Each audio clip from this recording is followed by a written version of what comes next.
سلام زي خبركم تهاتلتي بين تي في نلوم سوني 15 مغابيت زتدالو علتو زيناتات تزلكم مصيلخو كموترو كساف فصامه مدباتنا نختكتاتلونا ندعدمكو بقدامنت ارست زينا اب تግራይ ዝርከባ ተካላጣና 70 ሚታዊት ከም ዝዓነወ ተገሊጹ ኣብ የመን ዝነብሩ ስደተኛታት ብዛዕባ ሓደገኛ ባራ አህጉራዊ ምርመራ ክግበረሎም ሓቲቶም ኬንያም ሶማሊያ አሳሒባ ኣብ ዘሎ ጉዳይ ዶብ ካብ ዓለም ለኻዊ ቤት ፍርዲ አንሳሒባ ትራምፕ ደገፍቱ ክታበት ኮስዱ ከተባብዕ ተሓቲቱ አሜሪካ መሸጣ አጽዋር ኣብ ዓለም ዝነበራ መሪሕነት ከም ዝዓቀበትን ካልእን ዝድህስ ዜናታት ሒዘልኩም መጽለኹ ሰናይ ናይ ምክታል ግዜ እንዳተመነኹ ኣብዛ ቻናል ድማ ናይ ወትሩ ተኸታተልቲ ንኽትኮኑ ሳብስክራይብ ክትገብሩ ብኽብሪ ዕድመኩም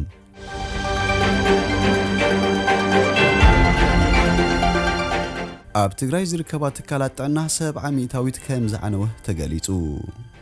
ኣብ ትግራይ ካብ ዝርከባ ተካላጣና 30 ሚታዊት ጥራይ ናብ ንቡር ከም ዝተመለሰን ኣብ ስራሕ ከም ዝርከባን ሓደ አህጉራዊ ትካል ሕክምና ዘይ መንግስታዊ ትካል በሶኒ ኣብ ዝውጽኡ ጸብጻብ ኣፍሊጡ ሓካይማ መግለጺኦም እቶም ምርመርቲ ኣብቲ ዞባ ካብ ወርሒ ታሕሳስ 2020 ክሳብ ወርሒ መጋቢት 2021 ኣብ ዘሎ ግዜ 106 ዝኾና ተካላጣና ዑደት ከም ዝገበረን ካብዚ ኸዓ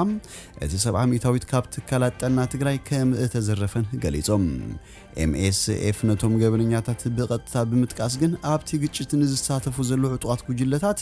ንማዕከናት ጥዕናን ሰራሕተኛታት ሕክምናን ከኽብሩን ውሕስነት ክህልዎምን ጸዊዖም ወታደራት ኢትዮጵያና ኤርትራን ኣብ ገሊኡ ሆስፒታላት ከም ዋንነቶምን ናይ ግሎምን ከም ድላዮም ይገብሩ ከም ዝነበሩም ጠቂሶም እዞም ክልተ መንግስታት ኤርትራውያን ወታደራት ናብ ትግራይ ከኣቱ ብቐጻሊ ማሕበረሰብ ዓለምን ተጣበቕቲ ሰብአዊ መሰላትን እንተተማሐጹኑን በተደጋጋሚ ከም ዝኣተው እቲ አህጉራዊ ሕክምና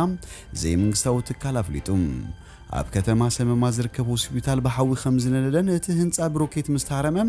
ኣብ ሰበያ ዝነበረ ክፍሊ መዋለዶን ሕርሲ ከም ዝዓነወን MSF ኣብ ጸብጻቡ ኣስፊርዎ ይርከብ ምዝማትን ስርቅን ናይ ተካላጣና ክሳብ ሕጂ ይቕጽል ከም ዘሎ እቲ ትካል ገሊጹ በተወሳኺውን ኣብ ትግራይ ብዝተወልዐ ግጭት ኣደዳ ጥሜትን ሕሰምን ዝኾኑ ወገናት በኣማይት ኣሽሓት ዝወፅሩ ሰላማውያን ሰባት ካብ መረበቶም ተመዘናቢሎም ምህላዎምን ህጹጽ ረዲት ክበጽሖም ዝግበረሉ መንገዲ ዝሕቱል ምዃኑ ገሊጾም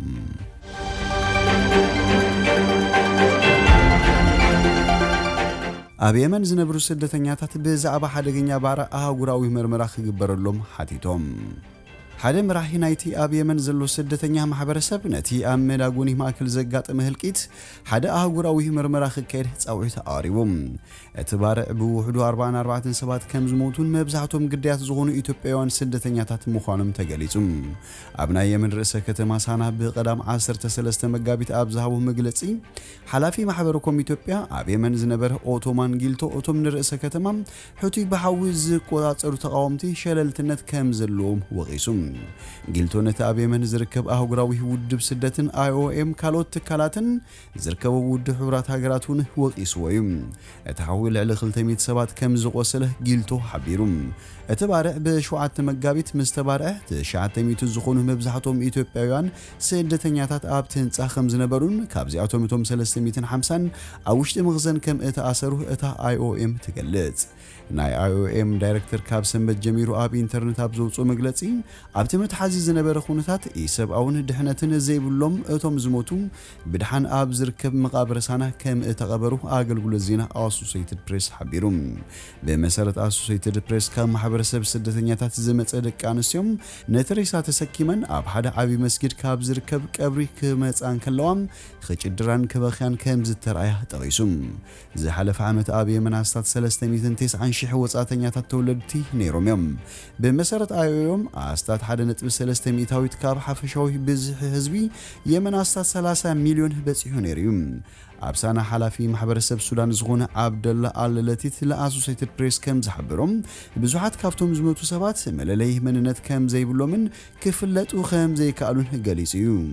بمسارة وهاب قال يمن أوليفيا حلفينة تتكال نتون بتي زحزن في السامن تحت كوخونو تسويعهم مستوم قديات حددو مبالن سدتنياتات بهتوز أبي من زيادة وحسنة دقفن كم زل يومون يقبايو بمبال أنت خونا جن بغط علي خساقيون كتفون نري على نايلوم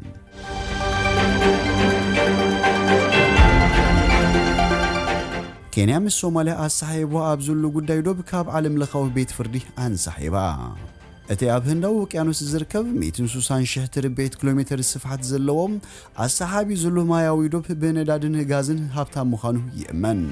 ኬንያ ነቶም ዝውክል ዋሰብ ሞያ ሕጊ መብርሂ ንምሃብ ከምኡን ለበዳ ኮሮና ቫይረስ ብምጥቃስ እቲ መስርሕ ክድናጎየ እኳ እንተሓተተት ISG ግና እቲ ጉዳይ ሎሚ ሶኒ ብማንዛ ክስማዕ እዩ ወሲኑ ብዘይካዚ ሓደ ካብ ደያኑ እቲ ቤት ፍርዲ ሶማላዊ ብምዃኑ ኬንያ ተቃውሞ ገሊጻላ ኣብ 2014 ነቲ ጉዳይ ናብ ዓለም ለኻዊ ቤት ፍርዲ ፍትሒ ዝወሰደቶ ሶማል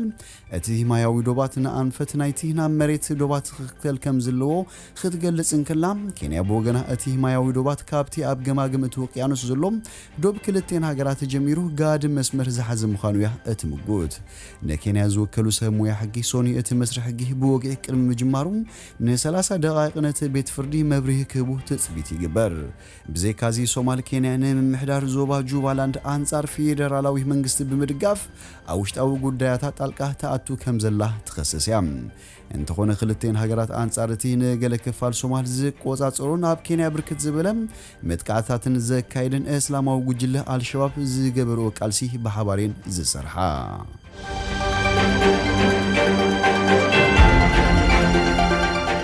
ናይ አሜሪካ ፕሬዝዳንት ነበር ትራምፕ ደገፍቱ ክታበት ክወስዱ ከተባብዕ ተሓቲቱ ፕሬዝዳንት ነበር ዶናልድ ትራምፕ ሪፑብሊካውያን ክታበት ኮቪድ-19 ክወስዱ እንተዘተባብዕ ዓቢ ለውጢ ክመጽእ ከም ዝኽእል ላዕለዋይ ክኢላ ተመሓላለፍቲ ሕማማት አሜሪካ ሓቢሩ ዶክተር አንቶኒ ፋውቺ በሰንበት ምስ ፎክስ ኒውስ ኣብ ዝገበሩ ቃለ መሕትት ትራምፕ ኣብ ሪፑብሊካውያን ኣዝዩ ህቡብ ምዃኑ ተዛሪቡ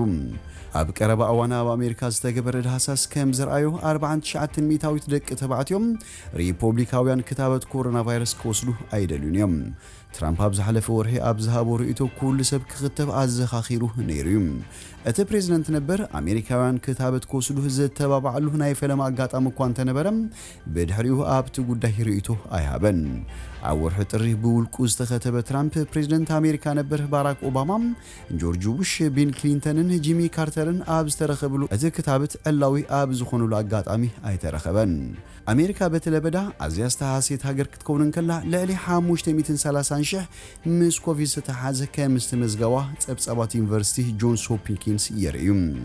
ዶክተር ፋውቺ ንፎክስ ኒውስ ኣብ ዝሃቦ ርእይቶም ትራምፕ ንኣሜሪካውያን እቲ ክታበት ንጥዕናኹም ንጥዕና ስራቤትኩምን ንጥዕና ሃገርኩምን ኣዝዩ ኣገዳሲ እዩ ውሰድዎ እንተ ዝብሎም ዝበዝሑ ደገፍቱ ክሰምዕዎ ከም ዝኽእሉ ርዱእ ኢሉ ምምሕዳር ትራምፕ ነቲ ክታበት ኣብ ምቕራብ ዕውት ስራሕ ከም ዝሰርሐውን እቲ ላዕለዋይ ክኢላ ሕክምና ገሊጹ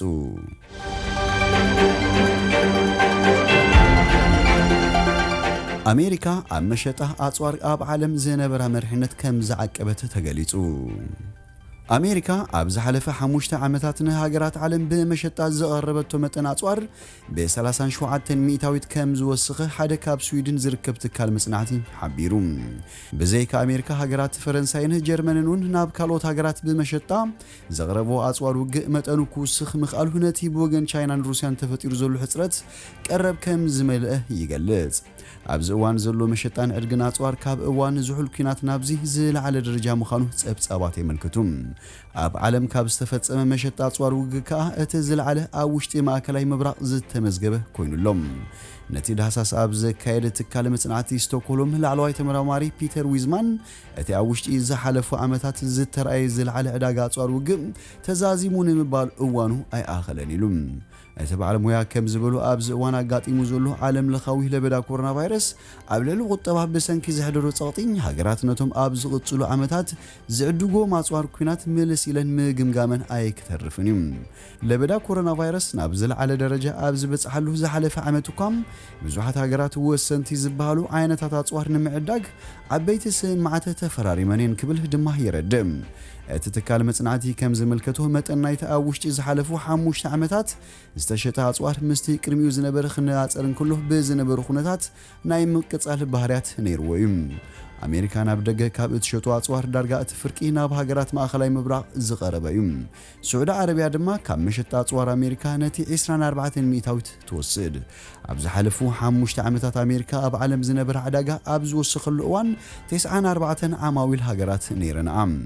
نتهاجر بمسعب فرنسا زنبره مشط أصوار ب44 مئتاويت كوسخن كلهم جرمن بوغنا أيسران حدن مئتاويت عبيت عداقة أمزجيبام إسرائيل دبو كوريان مستن سلسته هاجرات كنز أصران كلوه زيت حتى متسن أصوار ناب عداقة زغربا كو أنتقونه مشط أنجن بزل علامة أني وسيهم قنصن وطرنا بزي في الليو ما أخلاي مبرق زركب هاجرات زغربو طلب عدقت أصوارات وق بزل علامة أن وسخ يركب اتناب هاجرات تحت سهرة أفريقيا أصوار بمغرب زفلت هاجرات روسيان تشاينان مشطن كم زنكيو زقلات روسيا مشطة بإسران كلتن ميتاويت كنكين كله اتاب عداقة على أصوار بمغرب بحمشي درجة أتسرع تشاينا خاه بمشطام بشوعة تنتبشمون تميتاويت نكيلهم باكستان بنغلاديشن ألجيريان اتن كندي عاماويل أصوار تشاينا ينيرن